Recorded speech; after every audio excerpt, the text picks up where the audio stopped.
dan diterima. Selanjutnya setelah Pemilu kali ini kami target antara 7 sampai 8. Ternyata kami dapat 9. Tentu sekali lagi ini patut disyukuri, dan kami juga berterima kasih banyak kepada seluruh masyarakat Sulawesi Selatan yang selalu mempercayakan Partai Golkar dan selalu ikut dalam setiap pemilihan. Artinya tetap kita menghadapi urusan besar. Tentu akan lebih bagus kalau kita hadapi dengan bersama-sama. Dalam arti, walaupun kami bisa mengusung tunggal, tetapi kami tidak menutup diri. Kami tetap berkomunikasi dengan semua partai yang ada. Ya semua.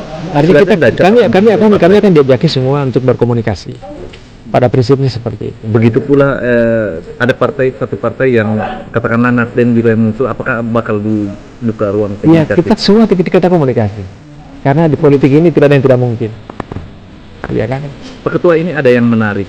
Kalau Pak Ketua sendiri kan menduduki, boleh dikata tahun ini pemilu 2024 juga Pak Ketua Ketua DPR kemarin. Ya. Nah, ini instrumen partai jika Pak Ketua maju bupati,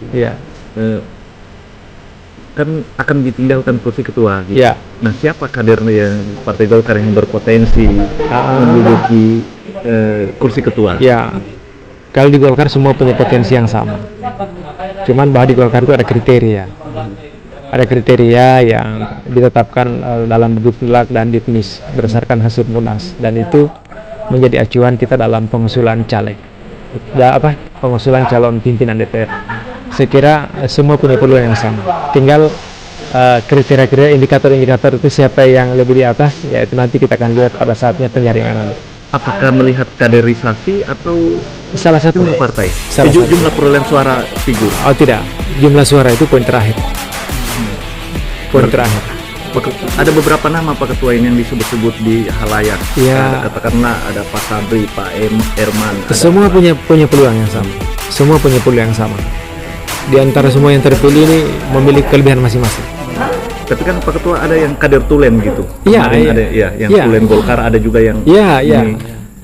Semua ada hitungan-hitungannya.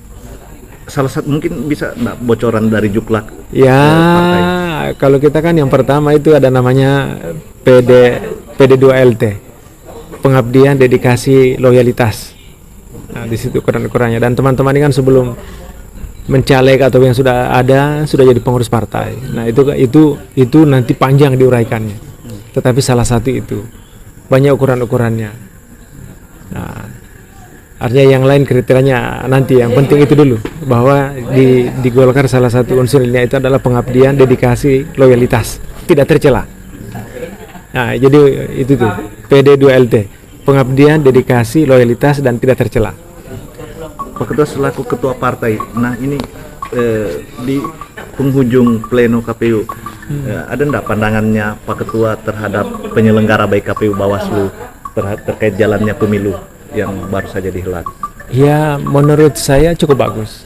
Artinya di semua tempat tetap ada dinamika, beberapa tempat, tapi semuanya bisa diselesaikan oleh penyelenggara dengan baik. Dan saya kira keputusan-keputusan yang diambil sangat bijak, sehingga tidak ada yang dirugikan. Ya, kami sebagai peserta pemilu melihat bahwa proses ini sudah berjalan dengan baik. Mudah-mudahan bisa dipertahankan. Makanya saya juga kadang bingung, heran mendengar orang di luar sana bahwa ini pemilu banyak kecurangan. Ya, saya tidak mau melihat kejadian di luar ya, tapi kita di Konsel sendiri saya kira seperti yang teman-teman media lihat kan. Ya, lagi-lagi bahwa ada dinamika, tapi itu tidak terlalu berpengaruh besar atau tidak bisa kita katakan bahwa ada yang cacat. Kira-kira seperti itu. Semua masih dalam tataran yang normatif. Bahwa ada yang kurang ya sebagai manusia biasalah, mungkin orang mengantuk, salah ketulis. Tapi kan masing-masing orang sudah pegang data dokumen sehingga gampang disesuaikan. Seperti itu. Mungkin ada pesan-pesan motivasi untuk selanjutnya para penyelenggara. Ya, kita berharap bahwa penyelenggara tetap menjadi penyelenggara yang independen. Ya kan, siapapun peserta pemilu, termasuk juga ke depan peserta pilkada, diperlakukan yang sama dan bekerja secara profesional. Saya kira kontestan atau peserta dalam setiap momentum seperti ini akan merasa sejuk kalau penyelenggara berjalan secara objektif.